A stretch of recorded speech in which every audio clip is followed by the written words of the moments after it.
But if I do, then I might miss you, babe. It's complicated and stupid, but I squeezed my sexy cupid. It's the jewel beyond compare. You need to stop reading those books, filling your head with thoughts. Way to throw off the curve, Barbie. In my day, no one thought a girl could be a musketeer. People still think that. Emily drew it. She loved the story of me being found on my mom's doorstep. Oh no, you do not exist! I was shooting cheerleader practice, and look what wandered into my shot. Why were you shooting cheerleader practice, Kevin? We wouldn't miss it. Will you dance with me? I didn't waste my summer. I spent the whole time practicing this. You stepped on 8 of my toes. I only have 4 left. About your breakup. Ow! Gotta get your nose out of those books and live a little. This is your reminder to analyze the pro-colonialism undertones of Barbie and the Island Princess. In my mind, and someday soon, we're gonna find it.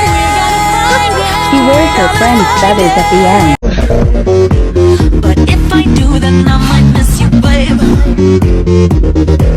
It's complicated and stupid. Oh, well, pardon me, Mr. Perfect! I guess I forgot that you never ever make a mistake!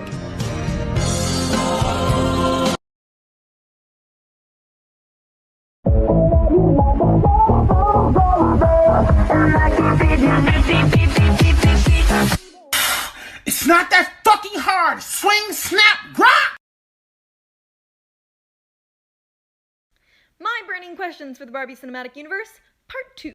Today's question concerned evidence of some major religions in the BCU. Alright, so again, in Erica's song The Cat's Meow and Barbie's The Princess and the Pauper 2004, directed by William Lau, she sings Noah's Ark should have had a cat like you, which implies that there is a Bible in the BCU. Now, also we can notice a stark parallel between the garb of the officiants and ministers at the Barbie weddings and real-life Christian ministers. So this begs some questions. Does Christianity and or Judaism exist in the BCU? Is there a Barbie Bible? A Barbie Jesus? Are there other major or minor religions within the BCU? And is the BCU Judeo-Christian centric? Because I'm not seeing any representation of other major or minor religions. Tune in next time for some Eurocentrism in the BCU. My casting for a live-action adaptation of Barbie as the Island Princess. As Princess Rosella, we of course have Danny DeVito. He will bring the energy and whimsy needed for such a demanding role. As Prince Antonio, we will have either Tom Holland or Harry Styles. Harry Styles would bring the romantic tension, but Tom Holland would bring innocence and youth. For Azul, we of course have Titus Burgess, who would create a very three-dimensional character. Tallulah would be played by Sarah Silverman because they look exactly the same. Queen Ariana would of course be played by our Queen Cardi B, and Bonus, the rats, Matt, Pat, and Nat, would be played by the Sprouse twins. Princess Luciana would be played by Michael Cera for obvious reasons. Tika would be played by an industry newcomer. And Saji would be played by Owen Wilson, who would only build upon this iconic character. Queen Marissa would be played by Dolly Parton. And finally, Queen Danielle, King Peter, and Frasier will be randomly selected Applebee's employees, and all other characters will be played by a 75 to 25 ratio of high school theater kids to Broadway veterans. Thank you. Things that a Barbie Princess and the Pauper stage musical could do. Alright, first things first, we have a To Be a Princess extra verse / the entrance of Erica as the princess. Always use your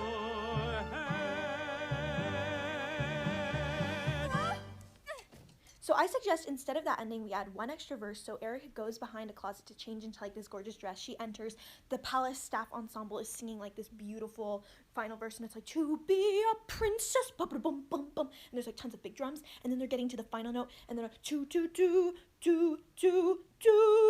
And then right then, like right before the final note, is when she totally trips and falls. And everybody's like, oh, what just happened? But then she gets up and everybody sings the final note and it's gorgeous, right? And then she sees Dominic and he's still disguised as a page and he says like, why, hello there. And that's important because he already saw her as Erica when he was the page. I've decided. We're adding that. Thank you. A definitive Barbie alignment chart. And no, I will not be taking criticism. Thank you.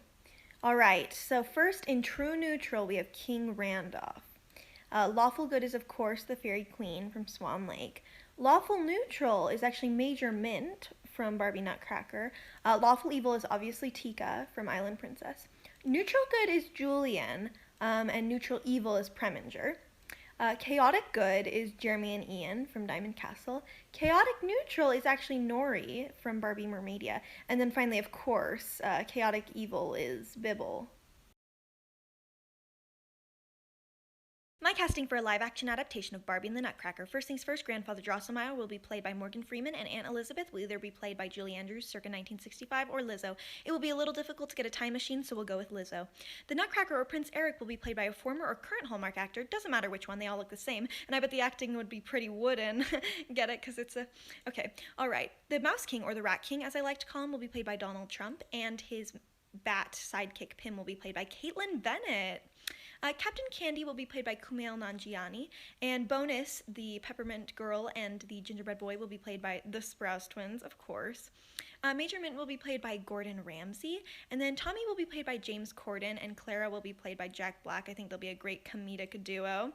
And then finally, all other characters will be played by the contestants on America's Got Talent who make it through the first round, but not the second. And remember that weird wooden owl? He'll be played by Adam Sandler. Thank you.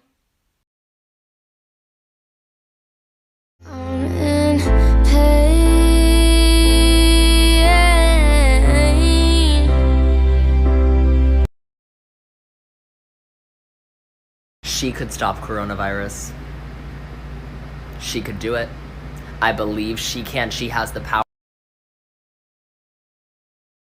Can I show you what I'm proudest of? No.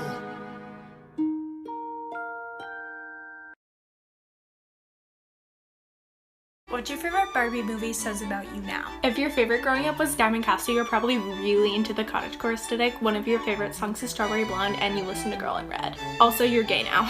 If your favorite growing up was Princess and the Poppy, you're probably really down to earth and chill. You're that kind of girl that always has a hair tie or a tampon if I ask for one. You also tip really well because you understand how underpaid service workers are.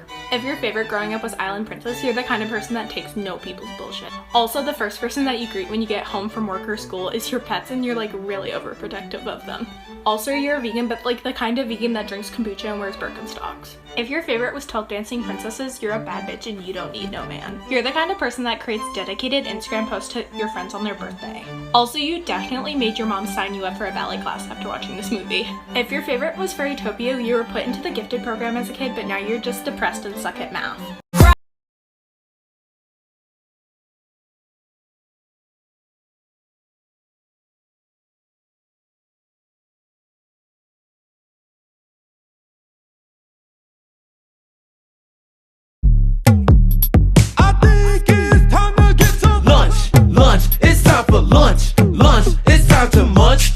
Eat a bunch, it's time for lunch, not brunch. I'm starving. Lunch, it's time for lunch. It's time to munch. This castle is in unacceptable condition! Unacceptable!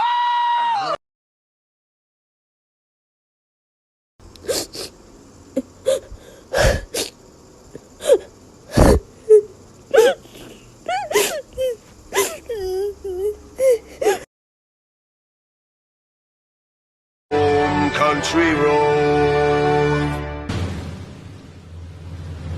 country roads, take me home to the place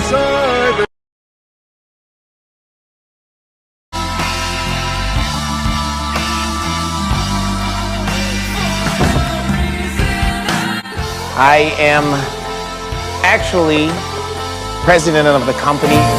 You're on Undercover Boss.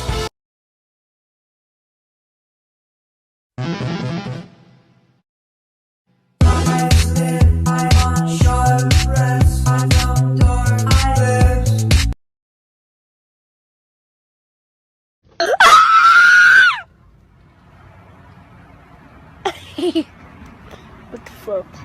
What the fuck? Stop playing! What the fuck? Stop playing! What the fuck is that? Ah! What the fuck? love to play with my... Say it. Balls. Balls. Jimmy.